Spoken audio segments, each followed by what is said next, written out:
कौन है तू? पहचाने नहीं का हमका? हाँ? हम पीके हो पीके। भाई साहब ये भगवान का बैटरिया खत्म हो गई है का? थोड़ी देर चले फिर लुल हो गए। मैन्युफैक्चरिंग डिफेक्ट है का? अरे कोई डिफेक्टिव पीस नहीं बनाते भाई हम। करे भीतर ट्रांसमीटर फिट है का? भगवान तक बात पहुंचत कैसे है? हा? भगवान शिव से लेकर मंदिर की परिक्रमा तक पर सवाल खड़ा कर दिया गया। तो जिसे पसंद नहीं वो ना देखे ना। मेरा तो ये कहना है कि जो भी इस फिल्म के खिलाफ आवाज उठा रहे हैं, चंद लोग हैं जो समझना नहीं चाहते हैं। मेरा उनसे सिर्फ एक सवाल है, किसने आपको बताया है कि आप सेफगार्ड करें रिलीजन को और रिलीजियस बिलीव्स को? प्लस ये फिल्म रिलीजन के खिलाफ बिल्कुल नहीं है। ये प्रोपेगेंडा मूवी है, जैसे केरला फाइल मोटिवेटेड है, बीजेपी फंडेड है, बीजेपी की है और मुस्लिम विरोधी भी है। पाकिस्तान तो एक बहाना है, मुसलमान निशाना है। नरेंद्र मोदी के दौर में जिस तरह की फिल्में आ रही हैं उसी का एक नया सबूत देखने को मिल रहा है। The fact is, Aditya Dhar has become a BJP national spokesperson. But the whole attempt has been to make Narendra Modi and his government look like the muscular Hindutva मैस्कट्स।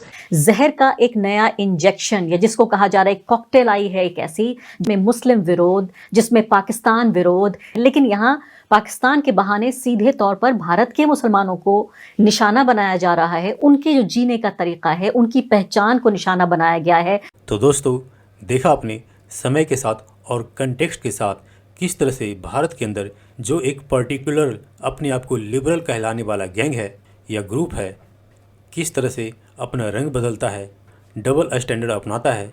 और यह भारत में कई दशकों से यही होता रहा है। लेकिन पहले क्योंकि उतना सोशल मीडिया या इंटरनेट नहीं होता था तो लोग इनकी बातों को भूल जाया करते थे और फिर ये लिबरल ग्रुप अपनी इंटेलेक्चुअल चिकनी चुपड़ी बातें करके सामने वाले को गलत ठहराने की कोशिश करने में लगे रहते थे। लेकिन आपने देखा कि जिस तरह से इस धुरंधर मूवी पे इन लिबरल्स के टसुए बह रहे हैं और यहाँ तक कह रहे हैं कि ये तो पाकिस्तान नहीं, मुस्लिम और मुसलमान धर्म के खिलाफ बना हुआ है। आप सोचिए, ये मूवी जो कि पर्टिकुलरली पाकिस्तान बेस्ड बनी है और ये कहानी भी पाकिस्तान के जो गैंगस्टर्स, गुंडों और पॉलिटिकल सिस्टम में किस तरह से सांठगांठ चलती है उसको दिखाती है। धर्म के बारे में एक बार भी ये पिक्चर नहीं बोलती है।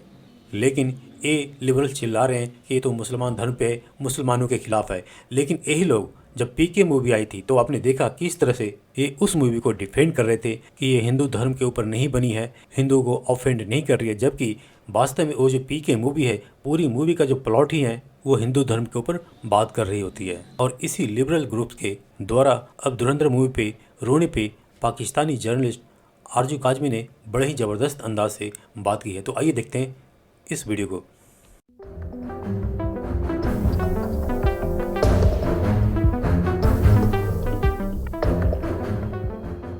हम बात करेंगे फिल्म धुरंधर की एक बार फिर। और जैसे कि आप लोग जानते ही हैं कि फिल्म ने बहुत जबरदस्त बिजनेस किया है। फिल्म जो है वो यकीनन एक मास्टरपीस के तौर पे देखी जा रही है। पाकिस्तान में भी बहुत पसंद किया जा रहा है। ये और बात है कि हमारे यहाँ जो है इसको कहा गया कि जी ये फिल्म नहीं लग सकती, इसको जो है वो जाहिर है कि पाकिस्तान और हिंदुस्तान के बीच में जैसे रिलेशंस रहे हैं 2019 से, उससे पहले इंडियन मूवीज जो है वो पाकिस्तान में लगा करती थी। लेकिन बहरहाल अगर वो हालात होते तब भी शायद ये ना लगती, इसलिए कि इसमें पाकिस्तान को दिखाया गया है, पाकिस्तान के इलाके लियारी को दिखाया गया है। पाकिस्तान में जिस तरीके से ये गैंगस्टर्स वगैरह काम किया करते हैं या किया करते थे पहले भी, तो उनको हाईलाइट किया गया। तो जाहिर है कि ये फिल्म पाकिस्तान में तो नहीं आ सकती थी।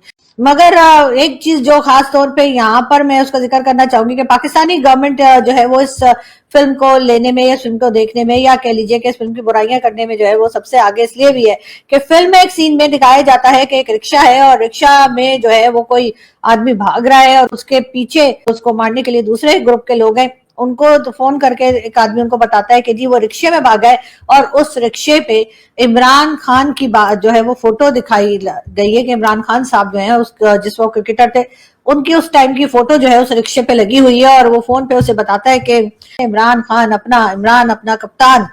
तो जाहिर है कि इमरान खान को जो है जिस तरह से हीरो के तौर पे दिखाया गया है, इमरान खान को जिस तरह से एक बड़े क्रिकेटर के तौर पे दिखाया गया है, हो सकता है पाकिस्तान में बहुत से लोगों को ये चीज पसंद ना आ रही हो, वो खास तौर पे वो लोग जिन्होंने इमरान खान को जेल में डाल रखा है, जो इमरान खान के खिलाफ बात करते हैं। लेकिन बहरहाल इस पे जी कई जगह मैंने देखा कि अगर पाकिस्तान वाले बात करें तो मेरी कुछ समझ में भी आता है कि अगर पाकिस्तान ऑब्जेक्शन करे कि जी आपने लियारी का इलाका दिखाया, आपने मुंबई अटैक दिखाया है, या आपने और दूसरी बातों में पाकिस्तान का क्या नाम लिया है या पाकिस्तान को कहा है, तो वो पाकिस्तान से अगर ऑब्जेक्शन आता है, पाकिस्तान फिल्म पे बैन लगाता है, एतराज करता है, मेरी समझ में ये बात आती है, बल्कि कई लोगों की समझ में ये बात आती है कि जाहिर है पाकिस्तान की एक तरह से एंटी पाकिस्तान फिल्म कहा जा रहा है। वैसे वो एंटी पाकिस्तान फिल्म तो उस लिहाज से नहीं मुझे लगती, क्योंकि जाहिर है कि जो उन्होंने इवेंट्स दिखाए, जो उन्होंने बातें की, उसमें कोई झूठ तो है नहीं। क्या यहाँ पर फेक करेंसी नहीं बनती थी? क्या यहाँ से इस किस्म की जो अजमल कसाब वाली बातें क्या यहाँ नहीं हुई? और इसी तरह के दूसरे इवेंट्स जो दिखाए गए फिल्म में, या यहाँ पर लियारी गैंग्स नहीं थे? क्या यहाँ पर रहमान डकैत नहीं था? तो इसलिए मुझे उस लिहाज से तो उस फिल्म में कोई ऐसा प्रॉब्लम नजर नहीं आता, बल्कि फिल्म जो है बहुत ही शानदार तरीके से बनाई गई है और बहुत ही फिल्म जो है वो पाकिस्तान में भी पसंद की जा रही है। मुझसे तो पाकिस्तान में भी लोग मांग रहे हैं कि जी आप इसका फाइल या फिल्म का लिंक जो है वो हमें दे दीजिए, और लोग देख रहे हैं, लोग पसंद भी कर रहे हैं। लेकिन हैरत की बात यह है कि कुछ हिंदुस्तान के कुछ जो जर्नलिस्ट हैं वो इसके ऊपर ऑब्जेक्शन उठा रहे हैं, और उसमें मैंने जहां तक एक वीडियो में मतलब सोशल मीडिया पर मैं देख रही थी, तो वहां पर एक क्लिप मेरे सामने आया। आरफा खानम शेरवानी जो कि भारतीय जर्नलिस्ट हैं और सोशल मीडिया पर काफी एक्टिव रहती हैं, उनका वो क्लिप था, और उनके साथ जो है कोई एनालिस्ट बैठे थे, और दोनों बात ये कर रहे थे कि जी ये फिल्म जो है वो असल में मुसलमानों को टारगेट की गई है, और यही कि जी इस पे ऐसा नहीं है कि सिर्फ पाकिस्तान की बात की गई है तो पाकिस्तान को कहा जा रहा है, बल्कि पाकिस्तान को कुछ नहीं कहा जा रहा। पाकिस्तान को वैसे भी भारत की गवर्नमेंट कुछ नहीं कहती, ये बात मतलब ये कर रही थी, इनके साथ जो गेस्ट थे वो कर रहे थे।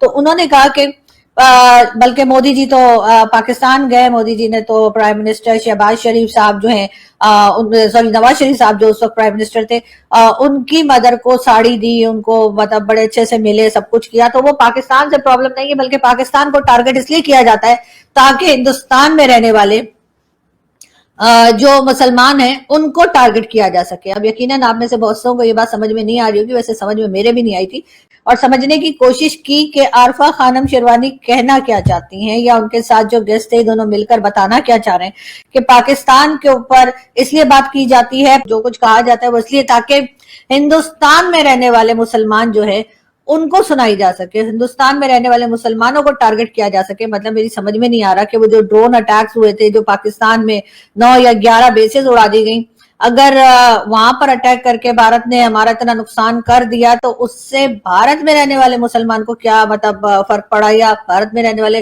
मुसलमान को क्या नुकसान हुआ। लेकिन ये जरूर है कि बताया यही जा रहा था कि असल में जो भारत की हुकूमत है, यानी इस वक्त जो पीएम मोदी की गवर्नमेंट है, और वो पाकिस्तान को खरी खोटी सुनाकर या पाकिस्तान के बारे में जो है एंटी पाकिस्तान एक तरह से फिल्म बनाकर असल में वो टारगेट कर रहे हैं हिंदुस्तान के मुसलमान। आप लोग की समझ में नहीं आया ना? बिल्कुल मेरी भी समझ में नहीं आया।